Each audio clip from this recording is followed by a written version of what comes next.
புத்தாண்டை ஒட்டி சென்னையில் ரேஸில் ஈடுபட்ட 842 இருசக்கர வாகனங்கள் பறிமுதல் செய்யப்பட்டுள்ளன. கூடுதல் விவரணை செய்த ராகவேந்தர் வழங்க கேட்கலாம். ராகவேந்தர், புத்தாண்டை ஒட்டி சாகசத்தில் ஈடுபட்ட 842 இருசக்கர வாகனங்கள் பறிமுதல் செய்யப்பட்டதை பார்க்க முடிகிறது. அவர்களுக்கு என்னென்ன அபராதம் விதிக்கப்பட்டுள்ளது? கூடுதல் விவரங்களை பதிவு செய்யலாம். புத்தாண்டை கொண்டாட்டின் போது எந்த ஒரு மோசமான விபத்துகளும் நடக்காமல் இருப்பதற்காக சென்னை காவல்துறை தரப்பில் பல்வேறு கட்டுப்பாடுகள் விதிக்கப்பட்டது. குறிப்பாக அதாவது 2025ஆம் ஆண்டு இந்த புத்தாண்டு கொண்டாட்டம் எவ்வித அசம்பாவிதம் நடக்காமல் இருப்பதற்காக சென்னை போக்குவரத்து காவல்துறை சார்பாக பல்வேறு நடவடிக்கைகள் எடுக்கப்பட்டது.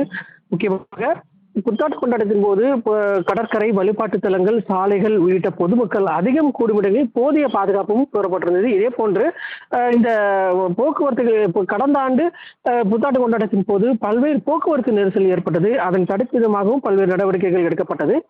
இந்த நிலையில் நேற்று அதாவது அதிக அளவில் ரேஸில் ஈடுபட்ட நபர்கள் மீது சென்னை போலீசார் நடவடிக்கை எடுத்திருக்கின்றனர்.